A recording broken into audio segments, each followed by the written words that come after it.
does COVID actually affects us in building operation? And also, like, what can we do to actually conceptually and holistically approach what can we do to make ourselves more resilient? Okay, thank you very much. ATEL CFO is over there, he's watching me. Anyway, so, oops. So, new standard for buildings, okay? So, just a little quick background of what I've done. Can I get a mic? Can I get a mic? Can I get a mic?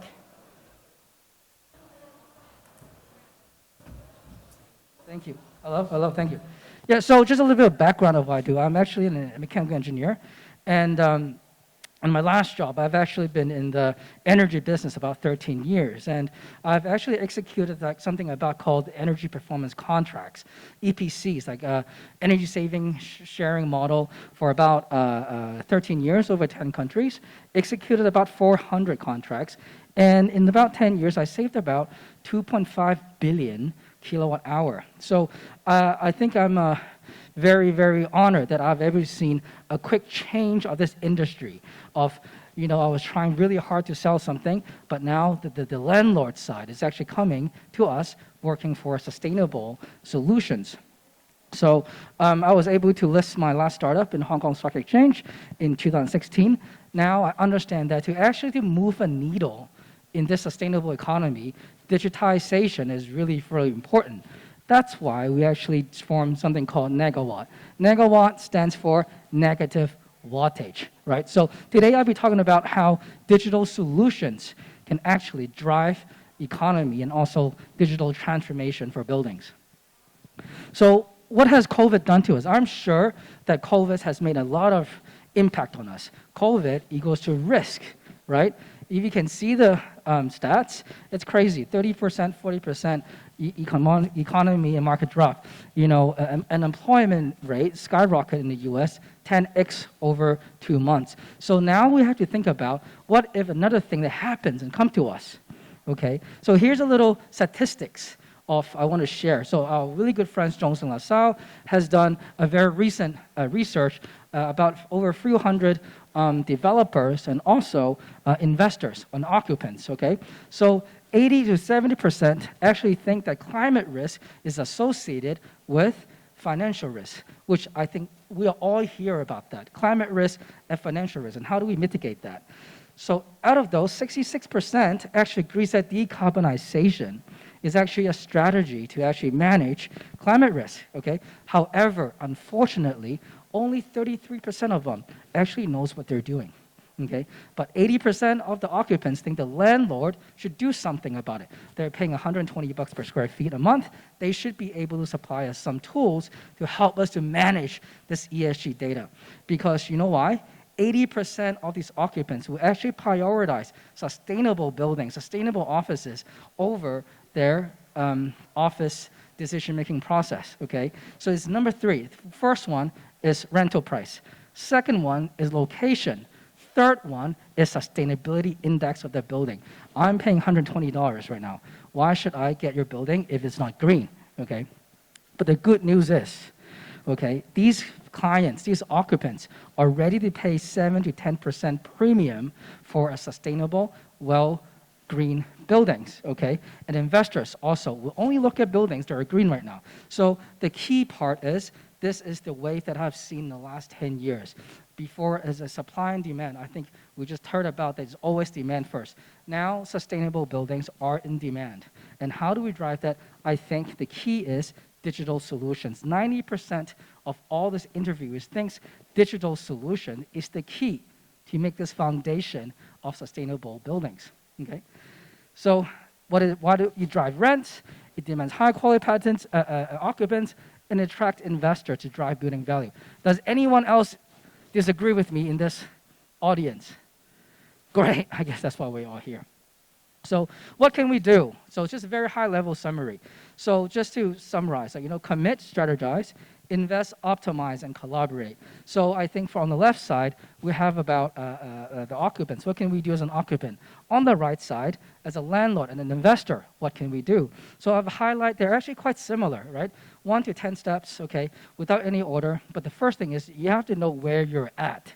Understand your company, the culture, everything, and then establish a leadership team.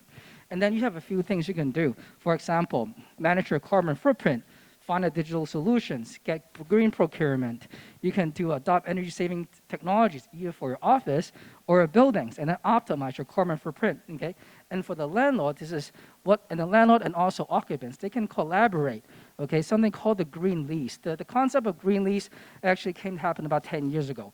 But I think with this ESG or this wave, COVID, building, all that is pushing for a new wave, new standard of green lease. So for occupants, you can always push.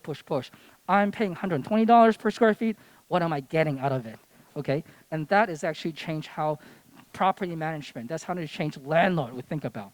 Okay, so the opportunity would say is 74% actually thinks that there's inefficient digital solutions that can help building to be smart.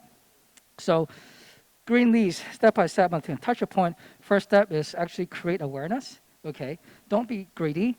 Do little pilots. Try it out first, and then gradually collaborative approach and do a little more. Okay, and then when it gets serious, split incentives. Talk about contracts, and then sign it on the paper. Right? Make sure that green lease actually has impact, measurable impacts, and that is actually driving sustainable buildings from demand and also supply. So I want to share a case study of what we have done with Negawatt. So ICC is our client for about 3 to 4 years now, and we've been managing their energy, also their carbon footprint with a digital platform, and then they were able to actually, they had a request from Morgan Stanley, and Morgan Stanley actually global office need their ESG data to be uploaded to their global office on a daily basis. Not only they need to actually know their energy usage, they need to know how much flushing water they're using on a daily basis. How do you do that, right? So we need to rely on digital solutions. Okay, so ICC actually introduced us to Morgan Stanley, and we're able to implement both platforms together. And the key is we're able to integrate data from a building level to the office level, because to actually report your ESG data, a lot of information that has to be shared with the landlord. Okay, energy density, your temperature, all these things, right? So I would like to say digital solutions has to be only effective if everyone is using it. Okay, so that's what we do. So also for Sun Hung Kai, we've done a couple buildings, and with our platform, we're able to actually enable ICC to actually obtain the first ISO 50001, which is certified smart facility management, I think. So what we do is we help IEQ, energy management, including efficiency, data, smart platform. So I can talk about that in a booth in A45 later. But the new standard, one second. Okay, the new standard right now, okay? What has changed in COVID? If you look at all these green building certification, well-being, first thing to do is ventilation is the first lines of defense, okay? So now we're talking about ventilation, IAQ. Before, who cared about it? Now everything is well-building. If I'm paying so much rent right now, I would want to know if my office is safe. If I want to tell my employee to go back to the office and work, I want to ensure that they have a good space to work at, right? Because there's so much risk involved. So I think what can we do is actually increase ventilation. But the problem is, I want to have a question to ask. Last year, over 50% didn't go to work from home, okay? But for the building, guess, would the electricity cost for the building increase or decrease? Decrease or stay the same? Anyone? Raise a hand. Stays the same. Stay the same. Decrease. Decrease. 1. Decrease. 1. Increase. 1, 2, 3. Okay. Actually, I don't know. Just kidding. Case by case. Actually, there are cases. Of course, it would decrease because there's less occupants. You shut down chiller plants, shut down floors, right? That's the natural thinking. But actually, for buildings who have to operate, actually, electricity increased. Why is that? Because ventilation is key. Hey, boss, I know ventilation is key. I don't know what's going on. I just know that more fresh air means better air quality, okay? But the air quality from outside is great, but it's hot. During summer, it's 35 degrees, 30 degrees. It's pumping in fresh air. What does it do? that actually increases the workload of your chiller plant. So the boss is scratching their head, OMG, I am not getting my rent. No one is in the office, but my electricity prices went up 30% because my chiller plant worked harder. Okay, so what do we have to do? So I think our version of sustainable buildings is actually have to work with the right amount of energy to produce the required air quality for a building. Because a lot of people get mixed up these conditions and this definition about sustainable buildings. Okay, for sustainable buildings, it means green and healthy. But green and healthy sometimes do not mean the same thing. In 1980s, right, we talk about like energy crisis. Green buildings is like building tight envelope, making sure all the air don't come out, making sure the cold air don't go out, so you can save on the AC costs, right? But when we talk about healthy building, I'm talking about ventilation, fresh air. So I'm pulling in all this fresh air, and so these are actually contradictory. So what we can do for the buildings, the solution is digitizing what you have to use the right amount of energy to produce the required air quality. But of course, safety is always going to be first for everyone, because I think that the most valuable asset in the buildings are not equipment, are not buildings, are not even the land. The most valuable asset in the building is the people inside the building. Right? So I think this is very important, that how do we use technology to balance out the pros and cons of what we need in this COVID scenario. So our solution right now is we have a digital platform that actually collects building data, human data, domain knowledge, right? That you have a degree about building services. So how do we actually scale it up is a cloud platform that we can actually use IoT, big data, visualization, AI, building automation to understand what you need to make the building more resilient. Okay, because who knows what's going to happen in the next 5 years? Who knows what's going to happen in December, right? So I think what we need to do is prep ourselves with digital solution and make it sustainable and resilient.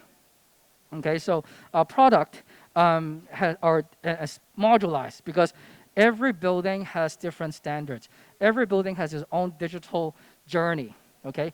They have their own budgets. They have their own maintenance record. So it's hard to say, I have a platform, boom, you're digitized, right? It's a long journey, right?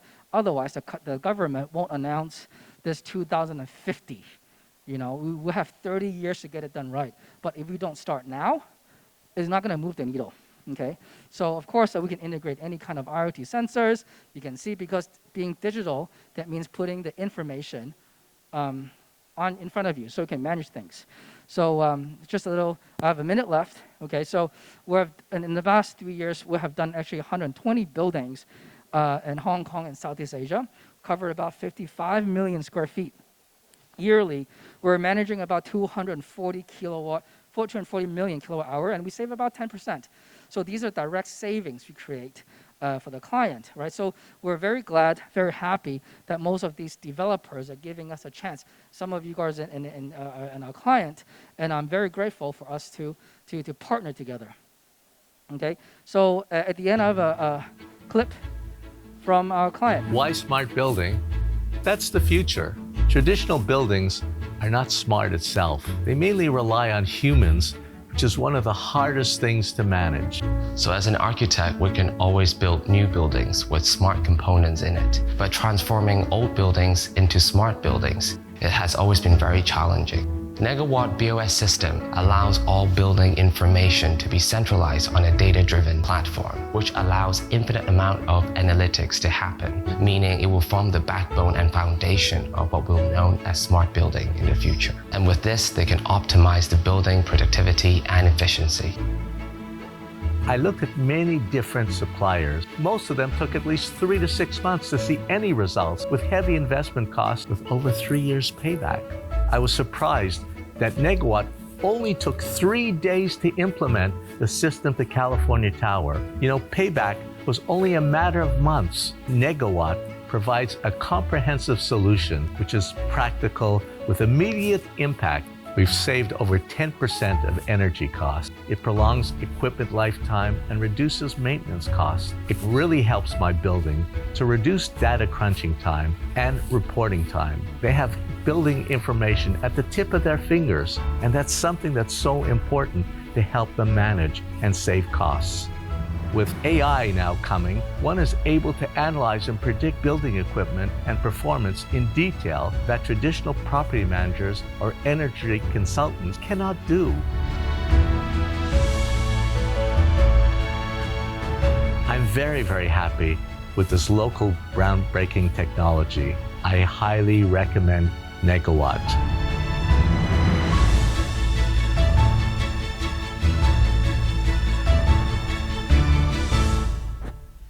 Thank you very much. My name is Arthur Lam, CEO of Negawatt, and I have a great team with me as well. So if you have any questions, if you're vaccinated, we're giving out free masks to say we don't have a flat to give out, so we're giving out free masks. So we're booth A45. If you have any questions, please come and say hi, and let's see how we can collaborate together. Thank you very much.